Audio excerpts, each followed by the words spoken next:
Oi pessoal, vamos aqui continuar, não é, com a nossa aula sobre a formação e a origem do Estado, a partir de uma visão da ciência política e da teoria geral do Estado. Pois muito bem, quando a gente fala, então, de Estado, né, do que é o Estado, de como o Estado se forma, nós vamos precisar necessariamente da filosofia política. É a filosofia política quem vai tentar nos ajudar a entender, a compreender de que modo esse Estado se forma, de que modo esse Estado se estabelece.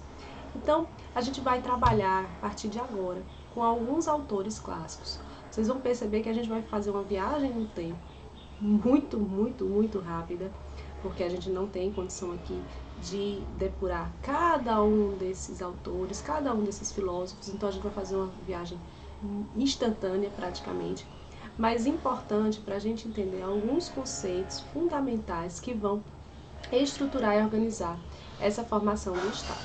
Pois muito bem, então vamos lá. A gente vai começar, então, tentando entender o que seria esse Estado, né? E o Estado, como o Estado se apresenta para nós hoje, passou por diversas mudanças ao longo dos séculos, né? Na verdade, a gente tem uma formação muito embrionária dessa sociedade politicamente organizada, que seria o Estado, e ela vai se aperfeiçoando ao longo do tempo, vai se modificando e vai se especializando, digamos assim, em suas atividades, em suas atribuições. E a gente consegue perceber isso muito claramente quando a gente acompanha a evolução do próprio Estado moderno. É o Estado moderno que passa por uma formação lenta e gradual, que começa ali meados do século XIII e segue até o fim do século XVIII. Esse Estado moderno é a base do Estado que nós temos hoje. Então, para a gente conseguir compreender o nosso Estado atual, a gente precisa necessariamente dos conceitos e das visões do Estado moderno. Então, a gente precisa entender como se forma esse Estado moderno, ou pelo menos como a filosofia política explica a formação desse Estado moderno, e com isso compreender também as diversas fases que o próprio Estado moderno passa até chegar, né, ao ápice no século XVIII, principalmente ali na Revolução Francesa.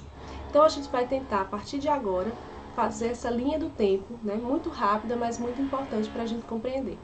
E o primeiro filósofo que a gente vai trabalhar é, sem dúvida nenhuma, Aristóteles. Por que Aristóteles, Márcia? Bom, a gente poderia começar aqui, com certeza, com Platão, ou até com outros escritos mais antigos.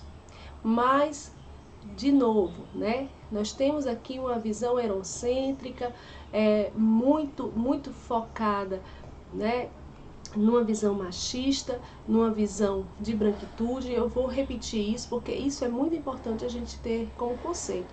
Então a gente tem as bases dos outros filósofos a partir de Platão e Aristóteles, por exemplo, muito nessa linha. Então nós vamos ter aí Aristóteles com a política, que inclusive é uma indicação de alguns trechos do livro que eu pedi para que vocês lessem, não é? E o Aristóteles não é o primeiro a refletir sobre essa sociedade, sobre essa formação política, mas da forma como ele descreve, vai se aproximar muito com o que os pensadores modernos vão fazer. Então, a estrutura básica que ele coloca, por exemplo, das atribuições, das funções do Estado, que Montesquieu vai aperfeiçoar, é um exemplo. Agora, Aristóteles é um senhor de um tempo absolutamente excludente, não é? Então, Aristóteles, ao justificar a própria formação política, também justifica uma formação estritamente escravocrata, baseada em uma família de força e poder dentro de uma estrutura social muito rígida. E essa estrutura, rígida no sentido de mobilidade, enfim, de acesso ao que se possa ter de política. E essa restrição, ela é muito clara no livro dele, A Política, né? A gente vai ter livros mais na frente, já no século XV, XVI, a gente tem um exemplo, por exemplo, a Utopia, do Thomas More, que vai falar sobre uma sociedade ideal, e lá ele vai ter muito da influência de Platão, não é? Mas Aristóteles ele vai influenciar muitos outros pensadores mais à frente, no sentido de organizar essa estrutura política. Mas não podemos perder de vista a ideia aristocrática e a ideia escravagista de Aristóteles. E aí vem outra questão importante, sim, e sexista ao extremo. E aí tem outra questão importante, que é como Aristóteles entende que se forma esse Estado. Óbvio que ele não vai denominar Estado na maneira como o Estado moderno vai denominar Estado, mas ele vai dizer que a formação dessas cidades-estados, né, essa formação política, ela se dá de um processo natural, ou seja, naturalmente as pessoas, os indivíduos, se agrupam em famílias, essas famílias se agrupam em aldeias, e essas aldeias então formam as cidades, que seria a formação estatal mais à frente. Portanto, isso significa que a origem do Estado para Aristóteles, ou a origem aristotélica do Estado, é uma origem natural, é uma origem que não cria nenhuma cisão social. É um fenômeno natural, é um fenômeno que de alguma maneira teria que acontecer, porque a formação desses indivíduos leva a isso. E isso é algo importante dentro dessa estrutura, porque isso vai ajudar a justificar, por exemplo, os filósofos de base cristã, né? Os filósofos de base cristã que também vão pregar nessa ideia, né, naturalista, nessa ideia de uma formação natural, para que a gente possa compreender, por exemplo, uma dominação da própria Igreja Católica sobre os indivíduos. Mas você está falando só da Igreja Católica por quê? Porque é o ápice. Mas evidentemente a gente vai ter sim uma dominação da Igreja Protestante também depois, quando ela surge. O segundo autor aqui que a gente vai trabalhar, né, o segundo filósofo que a gente vai falar, é o Thomas Hobbes. Hobbes, ele, no seu livro Leviatã, ele vai estruturar as bases do que seria o contratualismo moderno. Então, diferentemente dessa formação, dessa concepção de que o Estado se forma de maneira natural, a gente vai ter aqui em Hobbes a ideia de ruptura. Essa ruptura, ela é, dentro dessa estrutura, a ideia do justnaturalismo moderno, como vocês estão vendo aí, e ela vai começar a delinear o modelo liberal. Hobbes ali vive, né, no finalzinho do século XVI, início do século XVII, e ele vai dizer que os indivíduos estão em estado de natureza e que esse estado de natureza é um estado selvagem, e que esse estado selvagem ele precisa de uma organização estatal que dê a esse estado de natureza selvagem uma configuração de paz, uma configuração de normalidade do que a gente vai entender por sociedade. Agora, a gente não pode esquecer, né, que Hobbes ele vai fazer isso muito em justificativa de uma dominação da própria monarquia inglesa. Então, essa formação de Hobbes, ela é uma formação que busca justificar essa dominação. Então, de uma maneira ou de outra, os filósofos às vezes estão mais preocupados, não é, em explicar determinados fenômenos de dominação. E aí, às vezes, isso pode ou não interferir na sua formação. Eu acho que sempre interfere, mas há autores que dizem que não. Depois de Hobbes, um outro autor importante para a gente falar é Maquiavel, né? Maquiavel vai viver um pouquinho antes de Hobbes, né? Se você prestar atenção aqui, é um tempinho depois. Então, Maquiavel ainda no século XV, século XVI, e a obra O Príncipe de Maquiavel é uma obra importantíssima, porque é uma obra que vai lançar as bases da ciência política, né, do que vai se entender sobre ciência política. Porque Maquiavel, ele tenta descrever a formação do poder político. E essa formação do poder político em Maquiavel, ela vai levar em consideração fatores externos à própria estrutura do Estado. Então, Maquiavel em O Príncipe, ele faz um manual, não é, de conduta para ao governante, e nesse manual de conduta para o governante, ele analisa o poder político e analisa principalmente a manutenção do poder. Então, é uma obra fundamental dentro dessa formação da estrutura do que seria a ciência política. Lembrando que a gente já fez essa diferenciação da ciência política e da teoria geral do Estado na aula anterior. Bom, depois de Maquiavel, a gente vai trabalhar com Locke, né? Locke, em 2 tratados sobre o governo, ele vai ajudar a estruturar as bases do liberalismo. Vocês têm que pensar aí, né? Século XV, século XVI, século XVII, já entrando no século XVIII, mas boa parte da vida do Locke é durante o século XVII. Você vai ter uma relação muito grande com o Renascimento, com o Iluminismo, com as ideias liberais. E que liberalismo é esse? É um liberalismo político. É a ideia de que é preciso limitar o poder do Estado de algum modo. E por que se quer limitar o poder do Estado? Primeiro, havia, né, já uma crescente do antigo regime no sentido de estabelecimento das monarquias absolutistas. Então, isso é fundamental de se rememorar. Segundo, com essa formação, você vai ter a necessidade dos indivíduos de terem mais liberdades frente ao poder ilimitado do próprio monarca.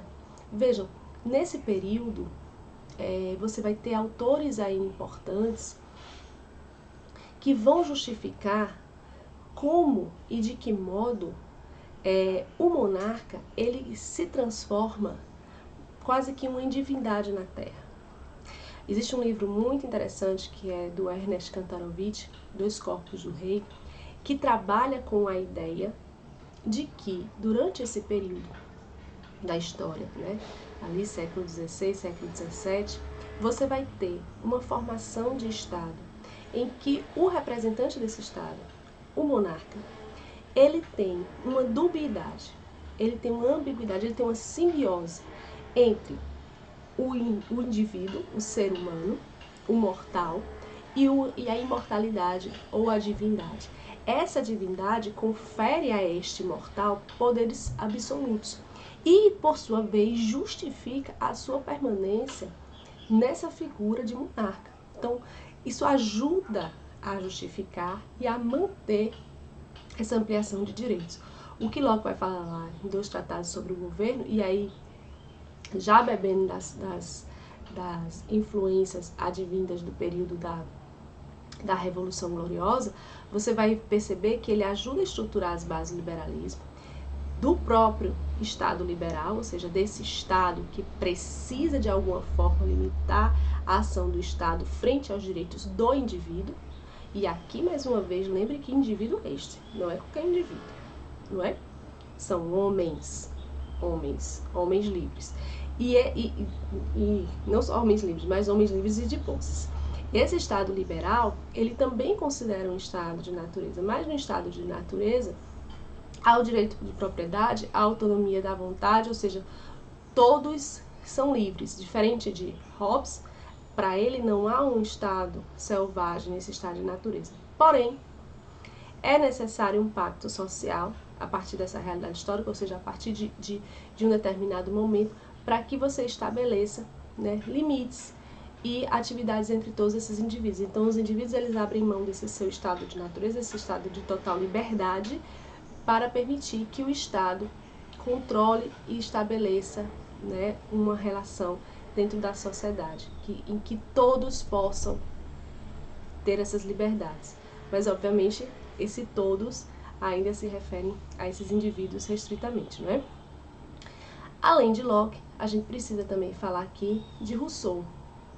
Rousseau é fundamental dentro dessa estrutura da formação do Estado, porque Rousseau ele vai aprimorar o que Locke começou nessa ideia do contrato social. Rousseau já vai viver, né, no século XVIII, vai influenciar de maneira decisiva nas ideias da Revolução Francesa, e ele vai estruturar essa ideia de contrato social, ou seja, do fato de que os indivíduos eles se agrupam dentro de um Estado, não de maneira natural, de uma maneira que inevitavelmente eles iriam se agrupar como Aristóteles queria justificar. Mas, para Rousseau, eles vão fazer isso por uma necessidade, né? Os indivíduos estão ali no seu estado de natureza, numa liberdade humana virtuosa, ou seja, sem vícios, sem problemas, mas eles abrem mão disso pelo pacto social, pelo pacto de se formar uma sociedade e que essa sociedade, então, dê origem às estruturas estatais que se seguirão. E isso, Rousseau traz um conceito fundamental para a Revolução Francesa e para o próprio Estado moderno, que é o conceito de soberania popular. Ou seja, ele vai justificar o poder político, não a partir do indivíduo monarca, não a partir daquele que tem uma simbiose, né, entre a divindade e a realidade. Ele vai justificar a partir de uma soberania vinda dos indivíduos, mas de todos os indivíduos que compõem esse Estado, ou seja, de uma soberania popular. Essa soberania popular ela vai se seguir, né, na estrutura do Estado moderno, e Rousseau, ela já tinha sido mencionada em autores anteriores a Rousseau, mas é em Rousseau que ela se estrutura e ela se solidifica basicamente. Então, esses seriam os autores, né, mais importantes que eu gostaria que vocês rememorassem, né, para que a gente possa dar seguimento aqui às aulas seguintes, para vocês entenderem como essa formação do Estado ela se estabelece. É fundamental que vocês entendam que o Estado moderno é um processo lento e gradual, e ele vai ser lento e gradual por diversos motivos. Ele vai ser lento e gradual porque ele vai passar por vários séculos, ele vai ser lento e gradual porque ele vai acontecer em vários estados ou em vários reinos da Europa ao mesmo tempo. Ele vai ser lento e gradual porque em alguns reinos já vai se estabelecer mais rapidamente a monarquia absolutista ou o antigo regime. Em outros, você vai ter quase que uma estrutura ainda feudal. Ele vai ser lento e gradual também, porque em alguns estados, né, em determinado período, ali, após o iluminismo, século XVI, século XVII, você vai ter a formação de outras formas de governo, como, por exemplo, o parlamentarismo, que nasce a partir da Revolução Gloriosa na Inglaterra. Enfim, esse processo lento e gradual, ele não vai acontecer simultaneamente em todos os lugares e ele também não vai acontecer, né, de forma equânime. Então você precisa compreender isso para entender por que se leva tanto tempo para se formar o Estado moderno, por que se passa durante o Estado moderno pelo próprio absolutismo, pelo próprio antigo regime, quando na verdade no ápice do Estado moderno, já na Revolução Francesa, se tem a ideia de que o Estado moderno tem como característica a limitação do poder do Estado, o que não é verificado durante o período do antigo regime, né, do Ancien Regime, ou o período das monarquias absolutistas. Então, é importante que você tenha em mente todos esses conceitos para a gente seguir para as próximas aulas, tá bom? Então, se ficou dúvida, ou se houver necessidade, né? A gente vai parar agora e segue a leitura dos textos que eu indiquei, principalmente lá o texto do Dallaire, tá certo? Então, até a próxima aula. Até já já!